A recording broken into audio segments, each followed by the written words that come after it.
Developing late this afternoon, LMPD issuing a disturbing warning of a home invasion and rape in Hurstbourne Acres. Officers say the suspect raped an elderly woman in her home after barging inside.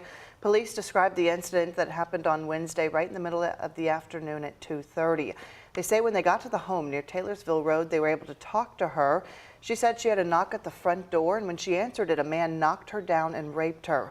The suspect then stole some of her belongings, according to police, and the woman was taken to the hospital for treatment. The LMPD Sex Crimes Unit is handling this case, and police are urging anyone who may have pictures or video of the suspect to reach out to them. LMPD says that suspect is described as a black man with a thin build, short black hair, about 5'10". He was last seen wearing a black shirt with jeans or blue pants, and that was yesterday. If you have any information, you're asked to report it as soon as possible at 574-LMPD. Officers do want the neighbor and community to be aware tonight. They say you need to be paying attention to your surroundings and call 911 if you feel like you're in danger. As we learn more about this situation, we'll certainly update you. It is developing right now. Well, Metro Police are also investigating a deadly crash that happened on Preston Highway. It was at about 2:30 this morning near the Circle K, just past the Watterson. Police say for some unknown reason, a driver lost control and then flipped onto the curb. They died at the scene. New today, after a rise in auto-related crime, Operation Heat, launched by LMPD, hopes to prevent car thefts in Louisville. HEAT stands for Help Eliminate Auto Theft. The idea is the police department will provide tools to help drivers not become a target.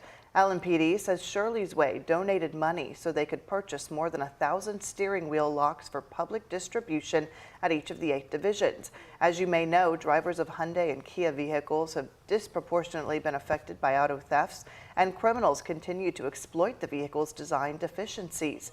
LMPD says they've had 770 vehicles stolen just this year. We're going to start out with Kia and Hyundai owners, and if there is a victim that has had their vehicle stolen, they are also eligible first to get one of these locks. So we want to make sure we take care of the victims of the crime, and we want to eliminate anybody that owns a Kia and a Hyundai. The goal here is to give away 200 locks through each of the 8 divisions. Now to the ongoing search for solutions to JCPS's transportation issues. Yeah, tonight we are learning city and district leaders have met to discuss alternatives, fulfilling a promise that was made earlier this week. That we convene a meeting this week immediately to start working through the details of how we can offer impacted TARC drivers the opportunity to be JCPS bus drivers and address their transportation challenges.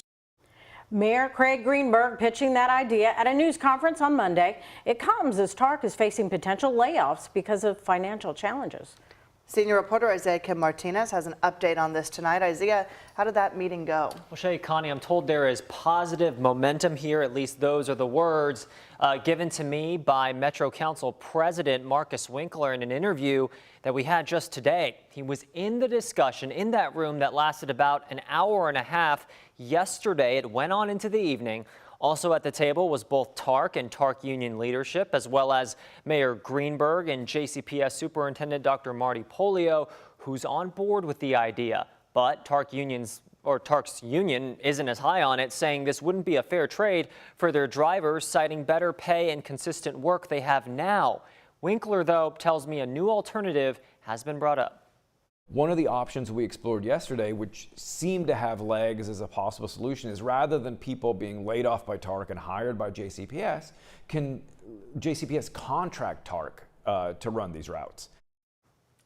And remember, nothing so far is set in stone. These are just initial talks, and JCPS officials say they expect follow-up meetings, but of course, time is of the essence here. In a statement sent to me today, the mayor says he's grateful they walked away with what he calls encouraging next steps. Meanwhile, I reached out to the TARC union president today for comment, but so far have not heard back. Shay. All right, Isaiah, thank you very much. And today, a Kentucky judge ruled Zidane Racing Stables and its trainer, Bob Baffert, will not get to compete in this year's Kentucky Derby. Baffert was banned from competing at the track after one of his horses failed a drug test. Well, earlier this month, his horse Muth won the Arkansas Derby. But because of that ban, Muth did not get the 100 points that normally would automatically qualify for the Kentucky Derby, and Zidane sued Churchill Downs to try to get Muth into the field. Today, the judge in this case denied Zidane Racing Stable's motion for a temporary injunction, citing multiple reasons. The judge said Zidane Racing Stables knew that a Baffert-trained horse would not be eligible to compete in the Derby and still went forward with Baffert as its trainer. He also said that he has concerns about the innocent horses and trainers that would be removed from the Derby to add Muth in. And we received a response from Churchill Downs here. It reads in part, "We are pleased with the court's decision today and believe Mr. Zidane may suffer from a case of Derby fever, which is known to spread with exposure to horses and is contagious this time of year." It goes on to say, "We have communicated clearly about the rules of entry, which are the same for everyone and are non-negotiable. Contenders cannot sue their way into the Kentucky Derby." To read the full statement, log on to our website, WHAS11.com. Well, some new information today on how medical marijuana will be rolled out in Kentucky. The timeline has been moved up to get the program up and running. Today, Governor Andy Beshear announced the window for license applications to grow and sell cannabis for medical purposes will open up on July the 1st, 6 months earlier than expected. The window will close on August 31st. In the initial round, a total of 16 licenses will be issued to cultivators of various sizes, as well as 48 licenses for dispensaries. There will be 11 designated regions based on drive times for patients. Dispensaries will be restricted to 4 facilities in all but 2 of the regions. The Bluegrass region, as well as the Kentuckiana region, which includes Jefferson County, will both have 6 dispensaries. If there are more approved applications than there are licenses, those applications will be entered into a lottery. They see the deadlines for the applications, and they know that this is ultimately going to be a lottery process, which should take all of the lobbying to pick me or any of the things in something like this that could encourage people to try to get a leg up in different ways that we don't want to see. We want a fair process. Well, despite ramping up the program, there are still questions on whether medical marijuana will actually be harvested and on the market by January 1st. Tonight at 6, Focus reporter John Charlton dives into that. 2 days away from the big event that kicks off Derby season, thunder over Louisville is approaching this weekend, and the Clark Memorial Bridge is already closed in preparation for that big spectacle. That's right. Today, our Ian Hardwitt and chief photojournalist Philip Merle hear how the air show leading up to the fireworks will be unlike any other in the country. The 2nd Street Bridge is officially closed for traffic through the weekend, but that's so Zambelli Fireworks in from Pennsylvania can set up all the firepower for this Saturday.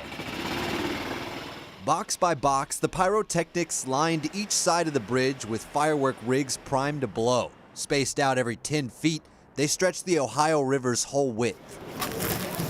All the hard work came with some extra supervision from one special member of the team, Pyro. And Kentucky Transportation Cabinet crews worked high in the rafters as the ordnance below was sorted. But even further up, Captain Taylor Heister prepared, practicing for an air show so low it'll nearly skim the river. I cannot wait to look down and see people on top of buildings and on the parking garages watching the show. That's going to be a unique vantage point. There's not many people that get to see a show in the country. In fact, this will be the only show in the country this year where people are going to be able to actually look down on the demonstration, which will be unique. The avionics specialist working on the F-16 Viper is Staff Sergeant Austin Denny, a Mount Vernon native, also focused on the crowd. It's an amazing opportunity. It really hasn't hit me yet, considering I haven't done it yet, but I'm really excited. Get to see all my friends and family come out, and they're all super excited to see what I do in the Air Force. High or low, whether in Kentucky or Indiana, this year's Thunder is ready for the takeoff of a milestone Derby season. In Louisville, Ian Hardwitt, WHAS 11 on your side. And the Clark Memorial Bridge will reopen on Sunday at 2 o'clock. Yeah, can't wait. And be sure to text the word Thunder to 502-582-7290, and we will send you a link to what you need to know for this Saturday.